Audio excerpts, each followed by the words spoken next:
يا ربي صل على المختار طه البشير واغفر لنا كل زله وامحنا في النظير يا ربي صل على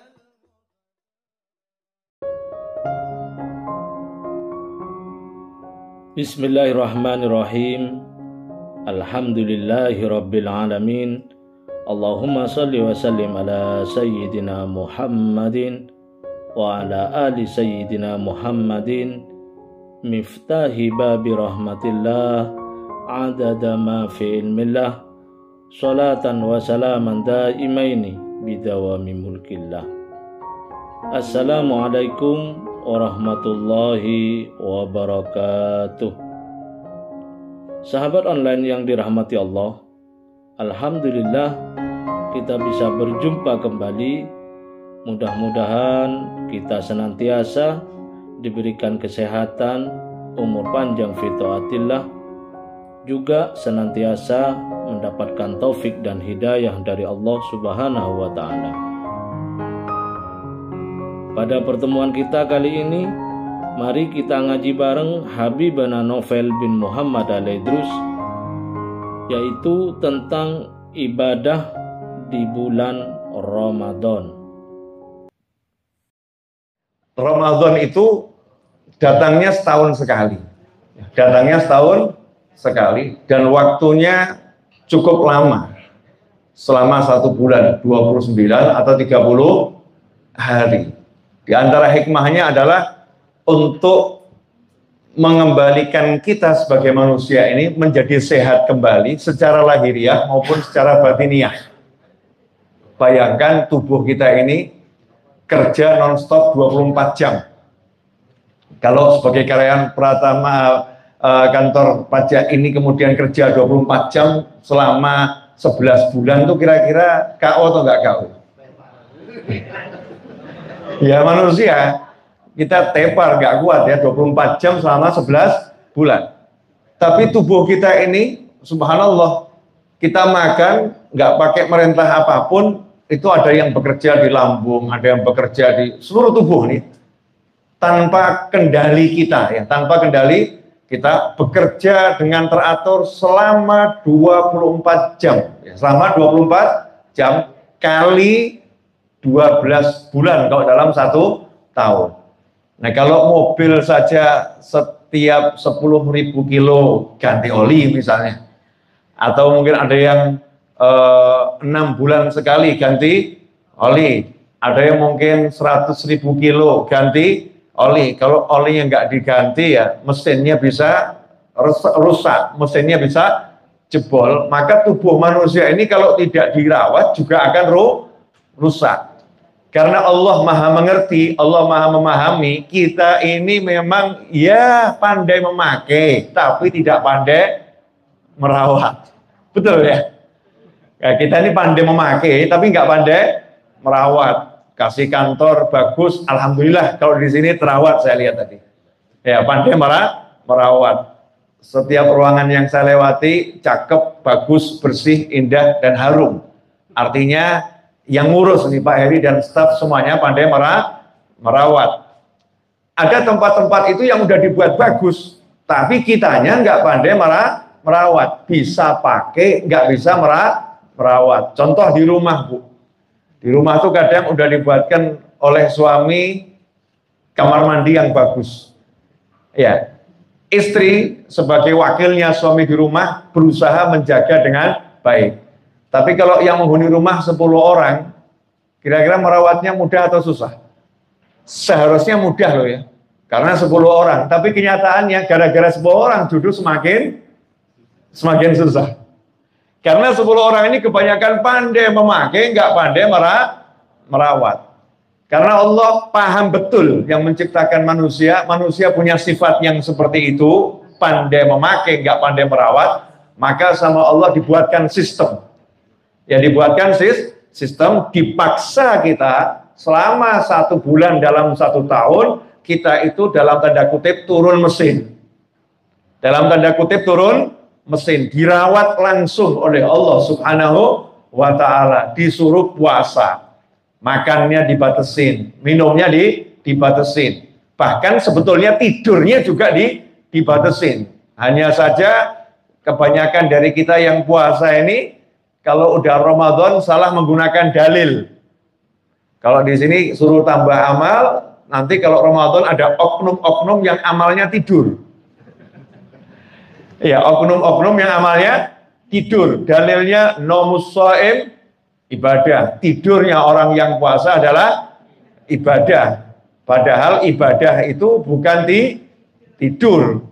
Ibadah adalah qiraatul Quran. Ibadah adalah silaturahim. Ibadah cari ilmu. Ibadah sedekah. Ibadah menyenangkan hati orang lain. Ibadah berbakti sama orang tua, bukan tidur, kecuali kalau tidurnya istirahat untuk melanjutkan ibadah. Nah, kenapa dahulu Nabi Muhammad SAW itu mengatakan naumus shaim ibadah? Ada sebabnya. Makanya kita kalau belajar nggak boleh sepotong-sepotong. Ini yang repot, kadang-kadang cuman ambil potongan ceramah, cuman sepotong kemudian dijadikan dalil. Padahal maksudnya ustadznya bukan seperti itu. Ya, maksudnya ustadznya bukan seperti itu. Dahulu di zaman Nabi Muhammad SAW, ketika masuk Ramadan, sahabat pada tidak mau tidur. Karena eman-eman gitu. Orang yang ibadah sunnah dapat pahala wajib. Yang ibadah wajib dapat pahala 70 kewajiban. Seperti kewajiban di bulan yang lain. Sementara di luar Ramadan, sunnah ya pahala sunnah. Wajib ya pahala wajib. Tidak dilipat gandakan. Melihat Allah ngobrol pahala, sahabat itu eman-eman kalau sampai tidur. Maka semua waktunya dibuat melek, dibuat ibadah. Akhirnya Nabi kita Muhammad SAW memberikan instruksi, tidurlah kalian seperti biasanya. Karena tidurnya orang yang puasa, kalau diniati seandainya melek itu dia mau ibadah, maka tidurnya dicatat sebagai ibadah. Nah, kita salah tangkap, salah paham, kemudian akhirnya bulan suci Ramadan, musola, masjid, langgar, surau, siang hari, Masya Allah, banyak oknum-oknum yang lomba fastabikun naum. Iya, bukan berlomba amal soleh, tapi lomba tidur. Gedak di pojok sana, gedak di pojok sana. Bukan nggak boleh, tapi ini sesuatu yang kurang indah untuk dilihat, seakan-akan kok umat Islam ibadahnya tidur. Ini kesalahan pemahaman yang luar biasa. Ibadahnya bergerak. Nah, di bulan suci Ramadan kita dipaksa ngurangi makan. Nah, ada lagi kesalahan dari oknum ibu-ibu, Masya Allah. Oknum ibu, kalau bulan Ramadan resep masakan yang nggak pernah keluar semuanya. Ya bagus, namanya 30 hari. Cuman akhirnya menyebabkan suami-suami lupa diri, saudara-saudara. Yang seharusnya Ramadan itu mengurangi makan, akhirnya Ramadan itu kalau berbuka langsung dikasih makan yang luar biasa banyak. Akhirnya badannya jadi lemes, setelah itu jadi berat untuk ibadah. Tujuan dari puasa mengistirahatkan lambung ini, ya akhirnya kurang tercapai. Seharusnya kalau kita ikuti aturan yang diajarkan oleh Allah Ta'ala lewat Nabi Muhammad SAW, aturan puasa lahiriah dan aturan puasa batiniah, maka lahir kita akan sehat, batin kita juga akan sehat. Allah buatkan sistem, jadi biar umat manusia ini hidupnya sehat secara lahiriah maupun secara batiniah. Alhamdulillah, kita telah menyimak penjelasan dari beliau. Semoga ilmu yang telah kita peroleh ini dari Habibana Novel bin Muhammad Al-Idrus menjadi ilmu yang bermanfaat bagi kita, keluarga, dan anak cucu kita.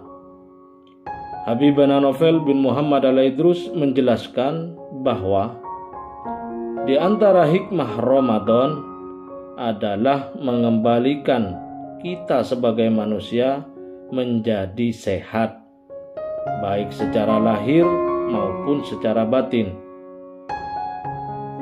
Mengerjakan amal ibadah yang wajib di bulan Ramadan akan dilipat gandakan 70 kali.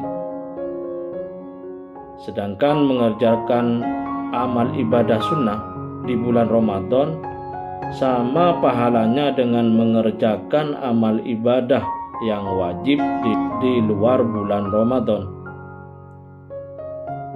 Ramadan adalah bulan istimewa, bulan obral pahala. Sehingga para sahabat Rasulullah SAW ketika masuk bulan Ramadan, mereka tanpa lelah, tanpa henti memperbanyak ibadah.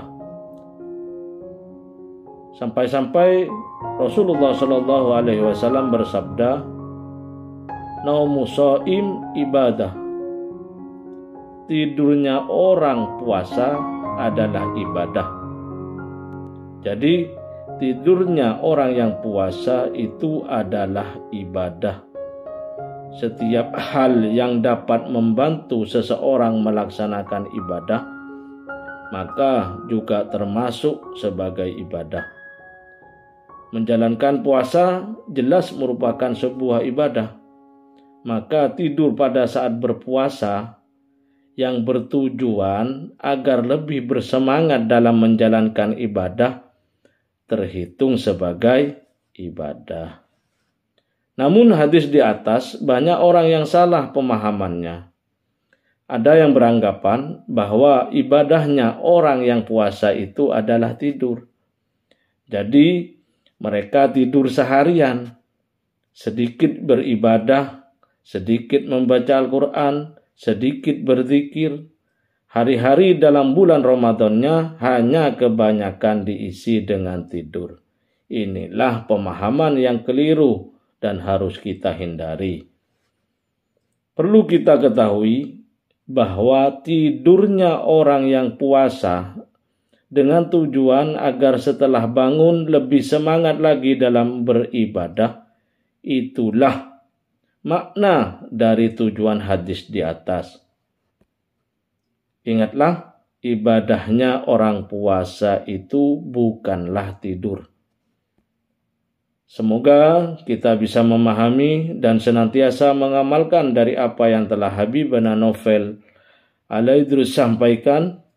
Marilah kita isi puasa ini dengan memperbanyak ibadah, lebih mendekatkan diri kepada Allah Ta'ala.